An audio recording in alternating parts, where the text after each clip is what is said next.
ஆண்டவரும் இரட்சகருமாகிய இயேசு கிறிஸ்துவின் இனிய நாமத்தில் உங்கள் யாவருக்கும் அன்பின் வாழ்த்துக்களை தெரிவித்துக் கொள்கிறேன். அருமையான தேவ பிள்ளைகளே, new day new hope daily devotion மூலமாய் இந்த நாளில் கூட உங்களை சந்திப்பதில் நான் மிகுந்த மகிழ்ச்சி அடைகிறேன். அல்லேலூயா.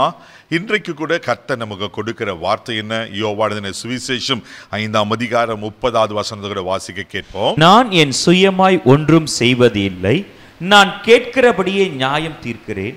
எனக்கு சித்தமானவை நான் தேடாமல் என்னை அனுப்பின பிதாவுக்கு சித்தமானதை நான் தேடுகிறபடியால் என் தீர்ப்பு நீதியாய் இருக்கிறது. ஹல்லேலூயா.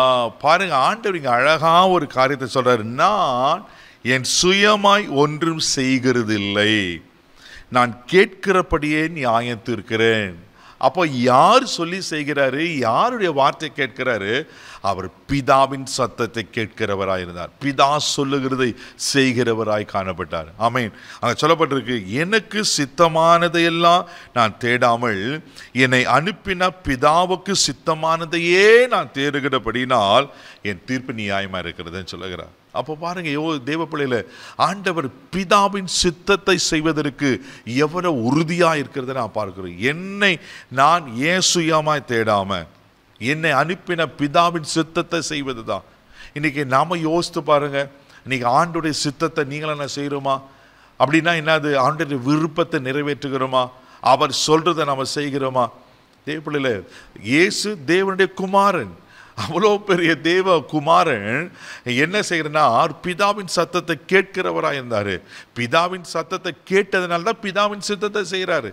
இன்னைக்கு நம்மளால் ஆண்டவர் சத்தத்தை கேட்க முடியலையே, அதனால தான் நம்ம ஆண்டவர் சித்தத்தை செய்வதற்கு கஷ்டப்படுறோம். அதே பிள்ளைல, இன்னைக்கு உங்கள் வாழ்க்கையில யோசித்து பாருங்க, இன்னைக்கு எந்தெந்த காரியத்தில் நம்ம பிதாவின் சித்தத்தை நிறைவேற்றி இருக்கிறோம்.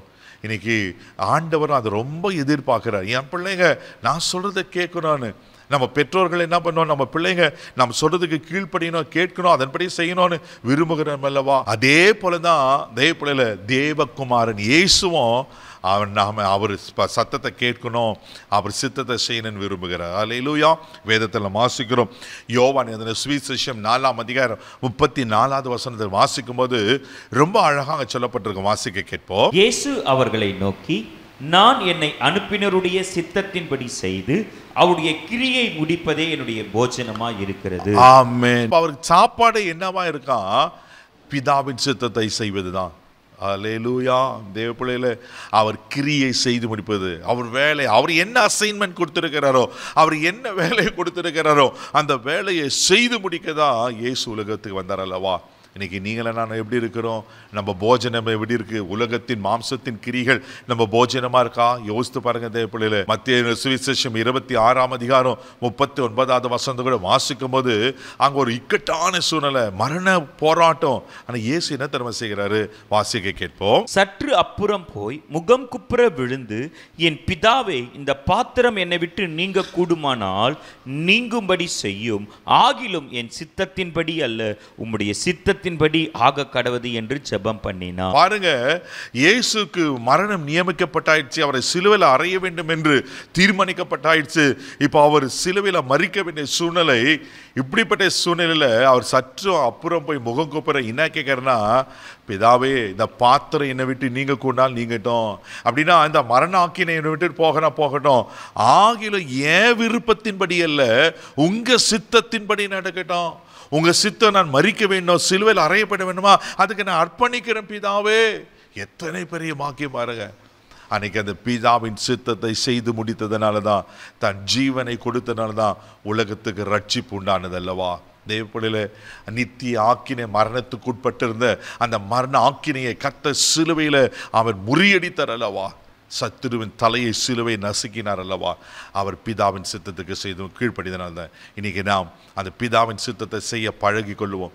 ஆமென். அவர் விருப்பத்தை நிறைவேற்றுங்க, அவர் சத்தத்தை கேளுங்க. தேவ சித்தத்தின்படி செய்கிற ஆட்களை தான் கர்த்தர் தேடிக்கொண்டிருக்கிறார். தேவ சித்தம் என்ன தெரியுமா? நான் பரிசுத்தமுள்ளவர்களா இருக்க வேண்டும் என்பது தேவனுடைய சித்தமா? 1 தெசலோனிக்கேயர் 4:3 சொல்லப்பட்டிருக்கு. அப்ப நாம் தேவ சித்தத்தை செய்வோம், ஆண்டவர் நீதியை நிறைவேற்றும். கண்களை மூடி நாம் ஜெபிக்கலாம். அன்பு தகப்பனே, உமக்கு நன்றி சொல்லி உம்மை துதிக்கிறோம், ஸ்தோத்திரப்பா. பிதாவின் சித்தத்தை செய்வதுதான் உமக்கு போஜனமாக இருக்கிறது அல்லவா?